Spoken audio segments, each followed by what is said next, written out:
तो चलिए शुरू करते हैं फिर हम अगले आयोग में मध्य प्रदेश लोक सेवा आयोग प्रारंभिक परीक्षा यूनिट 10 के एक और अध्याय राष्ट्रीय पिछड़ा वर्ग आयोग, जिससे क्वेश्चन आने की संभावना ज़्यादा से ज़्यादा है, क्योंकि ये मुद्दा कहीं ना कहीं मध्य प्रदेश और मध्य प्रदेश लोक सेवा आयोग में काफ़ी लंबे समय से चल रहा है, जिसके चलते अभ्यर्थियों को भी परेशानी मिल रही है। तो राष्ट्रीय पिछड़ा वर्ग आयोग की हम पृष्ठभूमि देखेंगे तो यहाँ पर आर्टिकल 340 क्या कह रहा है। आर्टिकल 340 कह रहा है कि राष्ट्रपति जो लोग सामाजिक व शैक्षणिक रूप से पिछड़े हैं उनकी दशाओं की जांच करने के लिए निर्देश दे सकता है। यहाँ पर राष्ट्रपति क्या कर सकता है, निर्देश दे सकता है कि जो लोग सामाजिक व शैक्षणिक रूप से पिछड़े हैं उनके लिए निर्देश दे सकता है, ताकि उनकी जो पिछड़ापन है उसका सुधार किया जा सके। तो जैसा कि बोला गया कि राष्ट्रपति निर्देश दे सकता है तो देगा, दे दिया साहब। 1953 में गांधीवादी विचारक काका केलकर के अध्यक्षता में सबसे पहले पिछड़ा वर्ग आयोग का गठन होता है। 1953 में गांधीवादी विचारक, एक सेकंड में कैमरा देख लूं चल रहा है या नहीं। ठीक है भैया, चल रहा है, मुबारक। 1953 में गांधीवादी विचारक जो थे, गांधी के विचारों से प्रभावित जो थे, काका केलकर साहब ने प्रथम पिछड़ा वर्ग आयोग का गठन किया और कई सारे ऐसे पहलू बताए जो इनकी समस्याओं से संबंधित थे। तो उन पे हमें नहीं जाना, अभी हमारा पेपर है, एग्जाम है अप्रैल 23-24 जो भी हो, एग्जिट डेट तो मुझे जानकारी नहीं है। इसके बाद दोबारा फिर 1978 में बीपी मंडल साहब की अध्यक्षता में द्वितीय पिछड़ा वर्ग आयोग का गठन हुआ, जिसे मंडल आयोग कहा गया, ठीक है, 1978 में। और इनसे पूछा गया कि क्या आपने क्या देखा, तो इन्होंने देखा, इन्होंने 1980 में अपनी रिपोर्ट दी और रिपोर्ट में सॉरी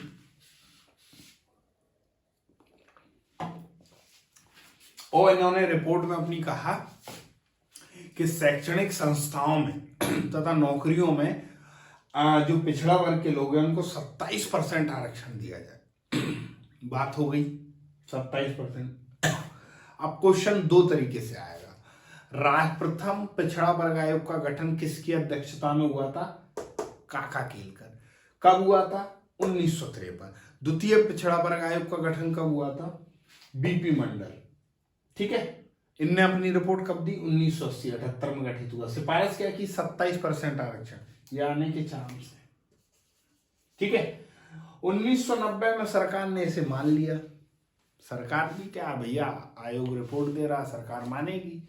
लेकिन 1992 में इंदिरा साहनी बनाम बीपी मंडल केस उच्चतम न्यायालय पहुंच गया और पाया गया, उच्चतम न्यायालय ने निर्देश दिया कि 50% से अधिक आरक्षण नहीं दिया जा सकता। संविधान के मूल ढांचे के अंतर्गत 50% से अधिक आरक्षण आप नहीं दे सकते, तथा उच्चतम न्यायालय ने निर्देश दिया कि ओबीसी आयोग का यानी पिछड़ा वर्ग आयोग का गठन किया जाए, तथा उनकी मतलब जो जनसंख्या है, हम बोले जैसे जो उनकी राज्यों में जो जनसंख्या है उसका जनगणना करी जाए और ओबीसी आयोग का गठन किया जाए। यहां तक की स्थिति में ये पॉइंट इंपोर्टेंट है, ये पॉइंट इंपोर्टेंट है, ये इंपोर्टेंट है। इंदिरा साहनी केस आ जाए तो पता नहीं। अब बात करते हैं आईएमपी, राष्ट्रीय ये बना है राष्ट्रीय पिछड़ा वर्ग आयोग अधिनियम 1993। राष्ट्रीय पिछड़ा वर्ग आयोग अधिनियम 1993 के तहत 14 अगस्त 1993 को गठन होता है। अब आपको हमने पहले ही बताया था कि अगर कोई निकाय जो है वो कार्यपालिका के आदेश से गठित हो रहा है तो फिर वो कार्यकारी निकाय है। अगर वो अधिनियम से गठित हो रहा है तो सांविधिक निकाय है, संवैधानिक नहीं, सांविधिक निकाय है। तो 14 अगस्त 1993 को जब ये गठित हुआ तो ये कैसा निकाय था?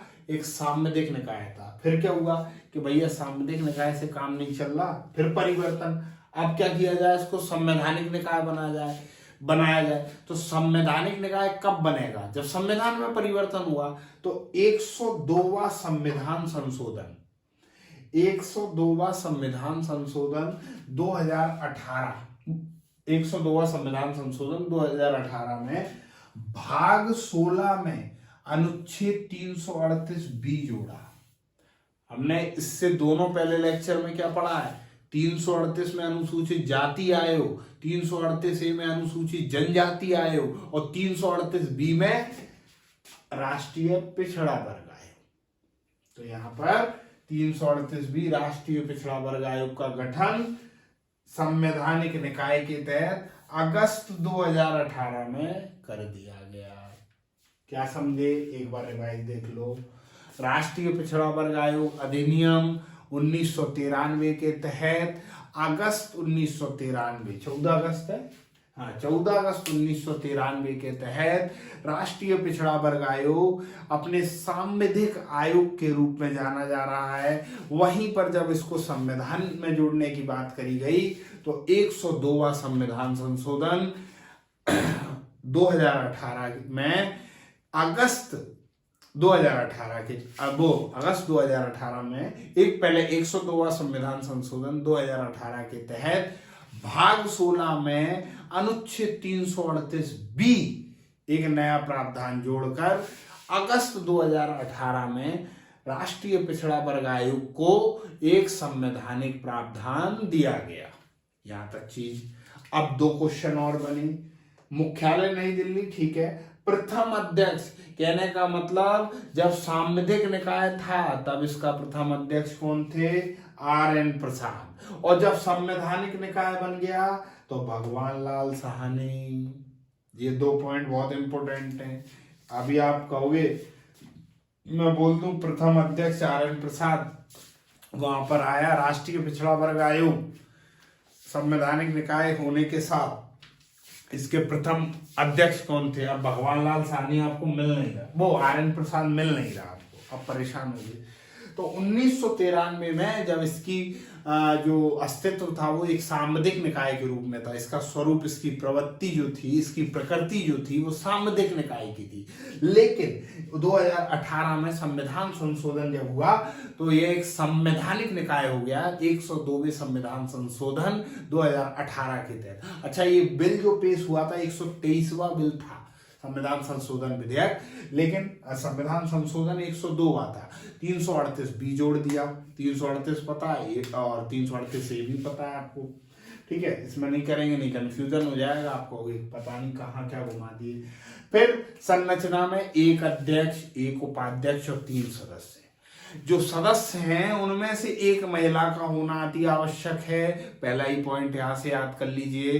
फिर जो अध्यक्ष हैं वो सुप्रीम कोर्ट या हाई कोर्ट के मुख्य या अन्य सेवानिवृत्त न्यायाधीश होने चाहिए, समझ गए। और उपाध्यक्ष, 1 उपाध्यक्ष। तो ये 5 सदस्यीय टीम है, 1 महिला का होना आवश्यक है, ठीक है। ये एससी मतलब सुप्रीम कोर्ट, एससी मतलब हाई कोर्ट का कोई भी एक जज, या तो सेवानिवृत्त हो या सेवा में, ठीक है। ये शॉर्ट लिख देता हूं मैं, ये संविधान संशोधन, ताकि ज्यादा चीजें एक ही समय, कम समय में एक ही बोर्ड पे क्लियर हो जाए, ठीक है। इसके बाद इसकी नियुक्ति, सेवा शर्तें और त्याग पत्र, मतलब कि सदस्यों की नियुक्ति कौन करेगा, राष्ट्रपति। त्याग पत्र कौन लेगा, राष्ट्रपति। सेवा शर्तों का निर्धारण कौन करेगा, राष्ट्रपति, ठीक है। फिर पदावधि की बात करी जाए 3 वर्ष, और अधिकतम कितनी बार नियुक्त होंगे, 2 बार। 2 बार से ज्यादा नियुक्त नहीं होंगे। फिर प्रतिवेदन, यहां पर फिर थोड़ा समझिए। प्रतिवेदन भले राष्ट्र स्तर मतलब केंद्र स्तर पर है, राष्ट्रीय यानी केंद्र स्तर पर है, लेकिन प्रतिवेदन केंद्र स्तर पर राष्ट्रपति को देगा संसद में, और राज्य स्तर पर राज्यपाल को देगा, और राज्यपाल कहां देगा उसे, विधानमंडल में। कहने का मतलब इसने रिपोर्ट दी केंद्र में किसे देगा, अगर केंद्र की रिपोर्ट है तो किसे देगा, राष्ट्रपति को, और राष्ट्रपति कहां रखेगा इसे, संसद के पटल पर। और राज्य की रिपोर्ट है तो कहां देगा, उसको राज्यपाल को, राज्यपाल कहां रखेगा, राज्य सरकार के समक्ष या राज्य विधानमंडल में, ठीक है। इसको शक्तियां कैसी हैं, सिविल न्यायालय की। देखिए, हम हर लेक्चर में बोल रहे हैं कि हरित न्यायाधिकरण जो है प्राधिकरण, सिर्फ उसमें दंडात्मक कार्रवाई की शक्तियां भी हैं, बाकी सब में सिविल न्यायालय की शक्तियां हैं। कहने का मतलब ये आयोग भी एक ट्रिक से याद रखिए, दंड नहीं दे सकता। कहीं भी लिखा है ये आयोग दंड दे सकता नहीं दे सकता। दूसरा, भुगतान नहीं करेगा कोई सा भी आयोग, ठीक है, दंड नहीं दे सकता, भुगतान नहीं करेगा। तीसरा, सलाहकारी निकाय है। चौथा, इसकी सलाह बाध्य नहीं है। ठीक है, यहां तक बात हो गई। मध्य प्रदेश के संदर्भ में देख लिए, आपका मध्य प्रदेश लोक सेवा आयोग का ही एग्जाम है। मध्य प्रदेश में इसका गठन 13 मार्च 1993 को होता है। यहाँ पर अगस्त में होता है, इसका मार्च में ही हो जाता है। 13 मार्च 1993 को संरचना, एक अध्यक्ष 2 सदस्य। यहाँ पर एक अध्यक्ष, एक उपाध्यक्ष, 3 सदस्य, एक अध्यक्ष 2 सदस्य। पदावधि सेम है। नियुक्ति, त्यागपत्र, वेतन तीनों राज्य सरकार है, यहाँ राज्यपाल का कोई रोल नहीं है। नियुक्ति, त्यागपत्र, वेतन ये संबंधित समस्त कार्रवाई राज्य सरकार करेगी। और इसके प्रथम जो अध्यक्ष थे वसंत राव। अच्छा, आप एक चीज याद रखिए, हम वर्तमान अध्यक्ष किसी के नहीं करवा रहे हैं, क्योंकि अप्रैल में आपका एग्जाम है और ये वीडियो शायद आपको मिलेगी 12 या 14 तारीख के समथिंग। तो आप वर्तमान के जो अध्यक्ष हैं उनको उसी समय या 15 दिन या 10 दिन पहले नोट करके रिकॉल कर लेना। तो इस तरीके से हम राष्ट्रीय पिछड़ा वर्ग आयोग को खत्म करते हैं। एक बार इसका रिवीजन कर लीजिए। पृष्ठभूमि में देखते हैं, आर्टिकल 340 कहता है कि राष्ट्रपति निर्देश देता है कि जो सामाजिक व शैक्षणिक रूप से पिछड़े लोग हैं उनकी दशाओं को सुधारने के लिए कुछ आयोग का गठन किया जाए। तो 1953 में गांधीवादी विचारक काका केलकर की अध्यक्षता में एक आयोग का गठन होता है और 1978 में बीपी मंडल की अध्यक्षता में द्वितीय पिछड़ा वर्ग आयोग का गठन होता है। तो क्वेश्चन बनता है कि प्रथम पिछड़ा वर्ग आयोग का गठन कब हुआ? तो 1953 में। किसकी अध्यक्षता में? काका केलकर। द्वितीय पिछड़ा वर्ग आयोग का गठन कब हुआ? तो कई बीपी मंडल की अध्यक्षता में। कब हुआ? 1978 में। ये अपनी रिपोर्ट 1980 में देते हैं और कहते हैं कि शैक्षणिक संस्थान और सरकारी नौकरियों में 27% आरक्षण देना चाहिए। और 1990 में सरकार इस सिफारिश को मान लेती है, लेकिन इंदिरा साहनी बना बीपी मंडल बाद में 1992 में उच्चतम न्यायालय कहता है कि 50% से ज्यादा आरक्षण कहीं ना कहीं संविधान के मूल ढांचे का उल्लंघन करता है। यह संवैधानिक उल्लंघन है, इसलिए इसे मान्य नहीं करता है। इसके बाद यह निर्देश देता है कि आयोगों इसका एक आयोग गठन किया जाए। उच्चतम न्यायालय निर्देश देता है तथा इनकी जनगणना की जाए, कितनी ओबीसी जनसंख्या निवास कर रही है। फिर हम बात करते हैं राष्ट्रीय पिछड़ा वर्ग आयोग अधिनियम 1993। राष्ट्रीय पिछड़ा वर्ग आयोग अधिनियम 1993 के तहत 14 अगस्त 1993 को राष्ट्रीय पिछड़ा वर्ग आयोग का गठन किया जाता है। इसके गठन तब ये जब इसका गठन किसी अधिनियम के तहत किया जाता है तो एक सांविधिक निकाय होता है। फिर इससे काम नहीं चलता है। 102वां संविधान संशोधन 102 संविधान संशोधन 2018 के तहत संविधान में संशोधन किया जाता है। भाग 16 में अनुच्छेद 338 बी जोड़ा जाता है। 338 में हमने देखा था क्या, राष्ट्रीय अनुसूचित जाति आयोग था। 338 फिर ए जोड़ा गया था, राष्ट्रीय अनुसूचित जनजाति आयोग था। और 338 बी राष्ट्रीय पिछड़ा वर्ग आयोग का मतलब गठन कर भाग 16 में अनुच्छेद जोड़ा जाता है 338 बी। तो 338 बी में राष्ट्रीय पिछड़ा वर्ग आयोग का प्रावधान है। मैं यहां पे भी लिख दूं आर्टिकल 338 बी। ठीक है। 102वां संविधान संशोधन 2008 वो 2018 याद रखना। ठीक है। अब याद रखिए, जब ये सांविधिक निकाय होता है तब इसके अध्यक्ष कौन होते हैं? तब इसके अध्यक्ष होते हैं RN प्रसाद। ठीक है। मुख्यालय नई दिल्ली याद रखिए। राष्ट्रीय सभी जो राष्ट्रीय उनके मुख्यालय नई दिल्ली हुए। जब एक सांविधिक निकाय होता है तो इसके अध्यक्ष होते हैं RN प्रसाद। मतलब 1993 में इसके अध्यक्ष होते हैं RN प्रसाद। और जब ये संवैधानिक रूप से दर्जा प्राप्त कर लेता है 2018 में तो इसके अध्यक्ष होते हैं भगवान लाल साहनी। अब बात कर लेते हैं इसकी संरचना की। एक अध्यक्ष, एक उपाध्यक्ष और 3 सदस्य होते हैं। अध्यक्ष जो होता है वो सुप्रीम कोर्ट या हाई कोर्ट का मुख्य न्यायाधीश या सेवानिवृत्त न्यायाधीश होता है, वही 3 सदस्यों में से एक सदस्य महिला का होना अति आवश्यक है। यहां तक की बात हो जाती है। फिर इसकी नियुक्ति, सेवा शर्तें और पदावधि, ये तीनों का निर्धारण कहीं ना कहीं राष्ट्रपति के हाथों में रहता है। इसके बाद हम इसकी पदावधि की अगर बात कर लेते हैं तो 3 वर्ष रहती है और अधिकतम ये 2 बार नियुक्त होता है। अधिकतम कितनी बार? 2 बार नियुक्त हो सकता है, 2 बार से अधिक नहीं हो सकता। प्रतिवेदन की बात कर लेते हैं। भले ये राष्ट्रीय है लेकिन प्रतिवेदन 2 स्तर पर देता है। अगर केंद्र से संबंधित मामला है तो प्रतिवेदन ये राष्ट्रपति को देगा और राष्ट्रपति इसे संसद में रखता है। लेकिन अगर राज्य से संबंधित मामला है तो यह प्रतिवेदन राज्यपाल को देगा और राज्यपाल इसे विधानमंडल में रखेगा। ठीक है। इसके बाद इसकी शक्ति कैसी होती है? सिविल न्यायालय की शक्तियां होती हैं। इसके साथ साथ ये दंडात्मक कार्रवाई नहीं कर सकता है। दूसरा, ये वित्तीय सहायता नहीं दे सकता है। तीसरा, ये सलाहकारी क्या बोलते हैं, एक तरीके का आयोग है। इसकी सलाह बाध्य नहीं होगी, सलाह दे सकता है लेकिन बाध्य नहीं होगी। इसी के साथ हम इसमें मध्य प्रदेश का और परिदृश्य देख लेते हैं कि मध्य प्रदेश जो पिछड़ा वर्ग आयोग है, इसका गठन 13 मार्च 1993 को हुआ। अगर क्वेश्चन कभी आए कि इन दोनों में से किस आयोग का गठन पहले हुआ तो ये अगस्त था, ये मार्च में कर लिया था। इनकी संरचना की बात करें तो एक अध्यक्ष, 2 सदस्य होते हैं। इनकी जो सदस्य होते हैं, जो अध्यक्ष व सदस्यों का कार्यकाल होता है वह भी 3 वर्ष होता है। लेकिन यहाँ पर अध्यक्ष व सदस्यों की नियुक्ति राज्य सरकार करती है। उनकी पदावधि 3 वर्ष हो गई। उनका त्यागपत्र राज्य सरकार लेती है। ठीक है। नियुक्ति राज्य सरकार, त्यागपत्र, वेतन राज्य सरकार डिसाइड करती है। प्रथम इसके अध्यक्ष थे बसंत राव।